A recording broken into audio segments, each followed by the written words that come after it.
چوتھا لقب اتقا، سب سے بڑا متقی، جو قرآن نے ابو بکر صدیق کو لقب دیا، چوتھا لقب اتقا، سب سے بڑا متقی۔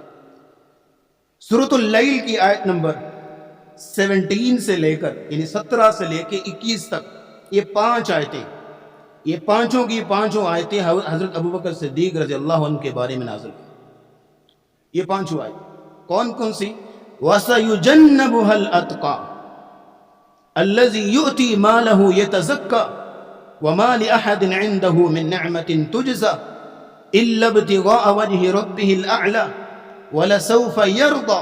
یہ 5 آیتیں اللہ فرما رہے ہیں وَسَيُجَنَّبُهَا الْأَتْقَى، سب سے بڑا جو متقی شخص ہے وہ جہنم سے بچا لیا جائے گا۔ یہاں اتقا سے مراد کون؟ ابو بکر صدیق، سب سے بڑا متقی۔ اور تقوی کا یہ عالم ہے کہ اسلام تھا، جاہلیت میں بھی ابو بکر صدیق نے کبھی شراب نہیں پی، جاہلیت میں بھی کبھی بت پرستی نہیں کی۔ اس زمانے میں جتنے بھی جرائم پائے جاتے تھے، ابو بکر کی جوانی ان سارے جرائم اور گناہوں سے پاک تھی۔ اور جو اسلام جب لے آئے تو تقوی کا عالم یہ تھا کہ ایک دن غلام بیٹھا کھانا کھا رہا ہے اور ابو بکر صدیق پاس سے گزرے، غلام نے کہا آ جائیے حضرت میرے ساتھ بیٹھ کے کھانا کھائیے۔ شروع ہو گئے، بسم اللہ پڑھی، پہلا لقمہ لگایا تو باتوں بات میں پوچھنے لگ گئے، ہاں بھئی یہ کہاں سے لے کے آئے ہو، یہ رزق، یہ روزی کا بندوبست کہاں سے کیا؟ کہا جی میں جاہلیت میں کاہن تھا اور کہانت کا کام کرتا تھا، کسی بندے کے ہاں میری شرینی پینڈنگ تھی، آج اس نے دی ہے تو اس شرینی سے میں نے جو ہے وہ یہ بندوبست کیا۔ اتنے میں ابو بکر صدیق وہ پہلا لقمہ جو ہے وہ اندر گزار چکے تھے تو فوراً سے جھٹکا لگا اور تکلف سے کہہ کرنے لگے، وہ لقمہ باہر نکالنے لگے۔ غلام حیران پریشان، یہ کیا ہوا؟ تو آخر کار تکلف سے کہہ کر کے وہ لقمہ باہر نکالا تو غلام کہنے لگا حضرت کیا ہوا، ایک لقمہ ہی تو ہے۔ تو ابو بکر صدیق کا تقوی کا عالم یہ کہنے لگے واللہ لو لم تخرج الا مع نفسی لخرجتها، اگر اس لقمے کو باہر نکالنے کے لیے میری جان بھی چلی جاتی تو مجھے منظور تھا کہ ایک حرام کا لقمہ میرے پیٹ میں جا رہا ہے۔ یہ تقوی کا عالم۔ اور معذرت کے ساتھ ہم جیسے پاپی جو گناہوں کے مواقع ڈھونڈتے ہیں، جو گناہوں کے اسباب تلاش کرتے ہیں، ہم جیسے پاپی بھی وَسَيُجَنَّبُهَا الْأَتْقَى کے تحت آتے ہیں بھلا؟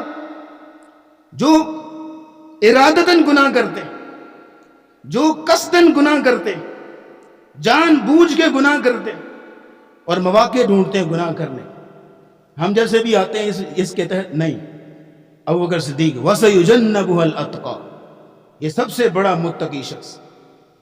آگے بیان کیا الَّذِي يُؤْتِي مَالَهُ يَتَزَكَّى، جو اپنا مال خرچ کرتا ہے کس کے لیے؟ یتزکا، کوئی دنیاوی مفاد کے لیے نہیں، صرف اللہ کی رضا کے لیے، صرف جو ہے وہ تقوی کے لیے، تزکیے کے لیے اپنا مال اللہ کی راہ میں خرچ کرتا ہے۔ اور خرچ کرنے کا عالم یہ تھا کہ ابو بکر صدیق نے اپنے جو رشتہ دار یا دیگر جو غریب فقیر لوگ تھے ان کا اپنے ذمے مستقل ماہانہ وظیفہ طے کیا ہوا تھا اور ان کی کفالت کرتے تھے، ماہانہ وظیفہ ان کو دیتے تھے مستقل۔ یہ جو ہے وہ خرچ کرنے کا عالم ہے۔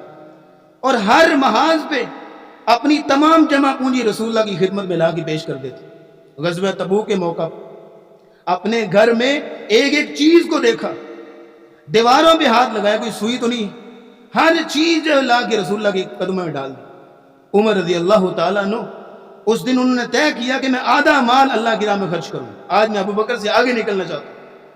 بہرحال جو ان کا مال تھا کثیر مال، آدھا مال اپنا یعنی 50% وہ سارا لا کے رسول اللہ کے قدموں میں ڈال دیا۔ اس کے بدلے میں ابو بکر صدیق کا مال بالکل کوانٹٹی میں تھوڑا سا تھا۔ تو عمر کہنے لگے آج میں جیت گیا، آج میں ابو بکر سے جیت گیا۔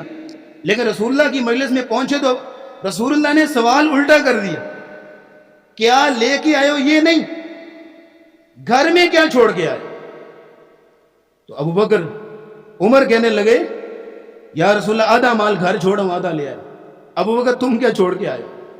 فرمانے لگے اللہ اور اس کے رسول کی محبت چھوڑ کے آؤں اور کچھ نہیں، سارا مال آپ کی خدمت میں لا کے ڈال دیا۔ اب عمر کہنے لگے کہ میں ساری زندگی بھی محنت کرتا ہوں، ابو بکر سے آگے نہیں بڑھ سکتے.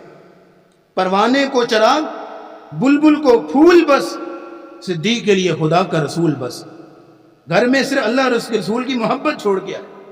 تو یہ الذی یؤتی مالہ یتزکا، جو اپنا مال خرچ کرتا ہے.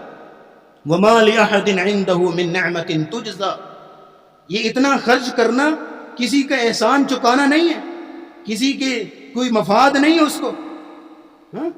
جیسے ابوبکر صدیق رضی اللہ تعالیٰ عنہ منہ مانگی قیمت پہ کئی غلاموں کو آزاد کر دیتے. منہ مانگی قیمت. جب بلال رضی اللہ تعالیٰ عنہ کو آزاد کیا، امیہ نے منہ مانگی قیمت مانگی، اتنی قیمت لاؤ، کیونکہ اب ابوبکر صدیق اس کو منع کرتے تھے کہ بلال کو نہ مارو، اس کو اذیتیں نہ دو. کہا بھائی منہ مانگی یہ قیمت ہے، تم دے دو، اس کو لے جاؤ، میں نے اس کا کیا کرنا ہے. ابوبکر صدیق منہ مانگی قیمت لا کے دے دی. تو امیہ حیران رہ گیا، کیونکہ امیہ ایک کاروباری آدمی تھا، ابوبکر صدیق بھی کاروبار کرتے تھے. تو کاروباری آدمی ہر چیز میں اپنا مفاد ڈھونڈتا ہے، اپنی کمیشن ڈھونڈتا ہے. تو امیہ حیران تھا کہ اتنی کثیر رقم دے کے اس کالے غلام کو آزاد کرا رہے، اس میں اس کا فائدہ کیا ہے؟ وہ بھی آزاد کر رہا ہے، لیکن اس کو کیا پتا تھا فائدہ کیا ہے؟ الا ابتغاء وجہ ربہ الاعلی، اپنے رب کی رضا کے لیے کام کرتے. اور آخری آیت وَلَسَوْفَ يَرْضَى، ان قریب وہ راضی ہو جائے گا. یہ اس کا ترجمہ ہے. کون راضی ہوگا؟ دو مفہوم ہے. اللہ راضی ہو جائے گا کس سے؟ ابو بکر سے. وَلَسَوْفَ يَرْضَى، ابو بکر راضی ہو جائے اللہ سے، یعنی رضی اللہ عنہم وَرَضُوا عَنْ، اللہ ابو بکر سے راضی اور ابو بکر اللہ سے راضی. یہ 5 آیتیں ابو بکر کے بارے میں نازل ہوئی، اور اسی لیے ان آیات کو آیات صدیقیت کہا جاتا ہے. اور اس جو 5 آیتوں کے عناصر ترکیبی ہیں، یعنی مقام صدیقیت کے جو عناصر ترکیبی ہیں، وہ اس سے پیچھے جو 5 آیت نمبر 5 اور آیت نمبر 6، جس میں 3 صفات بیان کی گئی.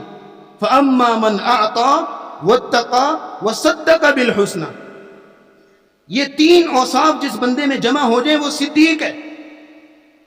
یہ 3 اوصاف جس بندے میں جمع ہو جائیں وہ صدیق ہے. اور یہ 3 اوصاف ابو بکر صدیق میں بدرجہ اتم موجود تھی، بتمام و کمال موجود تھی. یعنی فَأَمَّا مَنْ أَعْطَى، اللہ کی راہ میں دینا، وہ خرچ کرتے تھے، ہم نے مثال دی. وَاتَّقَى، اور متقی بھی تھے، تقوی کی مثال ہم نے دی. وَصَدَّقَ بِالْحُسْنَى، اور تصدیق کرتے تھے. ہم نے صدیقیت کے لقب میں ساری مثالیں دی آپ. یہ 3 اوصاف ان میں موجود تھے، اس لیے ان کو صدیق اکبر کہا جاتا ہے. سورۃ اللیل کی آیت نمبر 5 اور 6 میں 3 اوصاف حضرت ابوبکر صدیق میں بتمام و کمال موجود تھے.